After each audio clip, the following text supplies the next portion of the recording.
খামেনির মৃত্যুর পর তার ছেলে মোস্তফা খামেনি সুপ্রিম লিডার হচ্ছেন, অথচ খামেনি নিজে নেতৃত্বকে বংশানুক্রমিক বা রাজতান্ত্রিক করার ঘোর বিরোধী ছিলেন। ইরানের সংবিধান অনুযায়ী 88 সদস্যের বিশেষজ্ঞ পরিষদ বা অ্যাসেম্বলি অফ এক্সপার্টস নতুন নেতা নির্বাচন করবে। জানা যায় খামেনি আগেই সম্ভাব্য 3 জনের একটি তালিকা চূড়ান্ত করে গেছেন।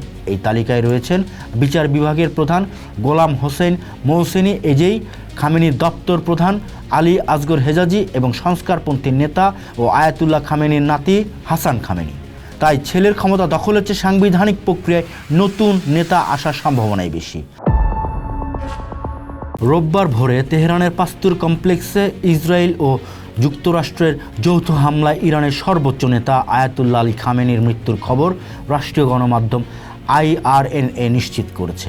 এই ঘটনার পর ইরানের ক্ষমতার পালাবদল এবং রাজনৈতিক ভবিষ্যৎ নিয়ে বিশ্বজুড়ে নানা জল্পনা তৈরি হয়েছে। খামেনির মৃত্যুর পর তার ছেলে মোস্তফা খামেনি সুপ্রিম লিডার হচ্ছেন, অথচ খামেনি নিজে নেতৃত্বকে বংশানুক্রমিক বা রাজতান্ত্রিক করার ঘোর বিরোধী ছিলেন। ইরানের সংবিধান অনুযায়ী 88 সদস্যের বিশেষজ্ঞ পরিষদ বা অ্যাসেম্বলি অফ এক্সপার্টস নতুন নেতা নির্বাচন করবে। জানা যায় খামেনি আগেই সম্ভাব্য 3 জনের একটি তালিকা চূড়ান্ত করে গেছেন। এই তালিকায় রয়েছেন বিচার বিভাগের প্রধান গোলাম হোসেন মহসেনি এজেই, খামেনির দপ্তর প্রধান আলী আসগর হেজাজি এবং সংস্কারপন্থী নেতা ও আয়াতুল্লাহ খামেনির নাতি হাসান খামেনি। তাই ছেলের ক্ষমতা দখলের চেয়ে সাংবিধানিক প্রক্রিয়ায় নতুন নেতা আসার সম্ভাবনাই বেশি। খামেনির মতো প্রভাবশালী নেতার মৃত্যুতে তাৎক্ষণিক ধাক্কা লাগলেও ইরান নেতৃত্বহীন নয়। খামেনি আগেই জাতীয় নিরাপত্তা পরিষদের প্রধান আলী লারিজানিকে জরুরি পরিস্থিতি সামলানোর বিশেষ দায়িত্ব দিয়ে গেছেন। এছাড়া প্রেসিডেন্ট মাসুদ পেজেকশিয়ান বিচার বিভাগের প্রধান এবং গার্ডিয়ান কাউন্সিলের একজন সদস্যকে নিয়ে একটি অন্তর্বর্তীকালীন কাউন্সিল গঠিত হচ্ছে, যারা নতুন নেতা নির্বাচনের আগ পর্যন্ত দেশ পরিচালনা করবে। যুক্তরাষ্ট্রের প্রেসিডেন্ট ডোনাল্ড ট্রাম্পের মূল লক্ষ্য হল ইরানের রেজিম চেঞ্জ বা ইসলামপন্থী বিপ্লবী সরকারের পতন ঘটানো এবং তাদের পরমাণু ও মিসাইল শক্তি ধ্বংস করা। আমেরিকা আশা করছে খামেনির মৃত্যুতে সরকার ভেঙে পড়বে এবং সেকুলাররা রাস্তায় নেমে আসবে, কিন্তু বাস্তব পরিস্থিতি ভিন্ন। কেবল বিমান হামলা চালিয়ে ইরানের সরকার পতন সম্ভব নয়।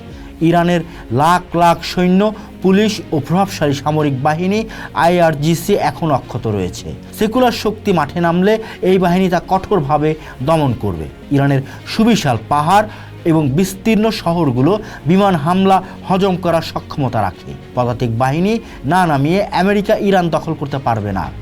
খামেনির মৃত্যুতে সরকারের সমর্থকদের মধ্যে ঐক্য আরও বেড়েছে, যা সরকারের পতন ঠেকানোর একটি বড় ঢাল। কিন্তু ইরান আপোষ করবে এমন কোনো লক্ষণ নেই।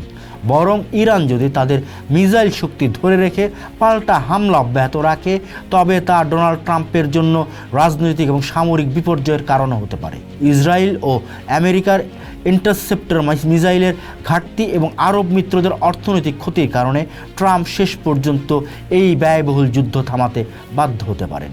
খামেনির মৃত্যুতে ইরানে রুহানিয়াত বা আলেমতন্ত্র এখানেই শেষ হচ্ছে না, বরং আগে থেকে তৈরি করা রূপরেখা এবং শক্তিশালী সামরিক কাঠামোর উপর ভর করে ইরান এই শূন্যস্থানকে পূরণ করে দ্রুত ঘুরে দাঁড়ানোর সক্ষমতা রাখে। পোস্ট দেখুন, ভাবুন, করুন। থাকুন পোস্টের সাথে।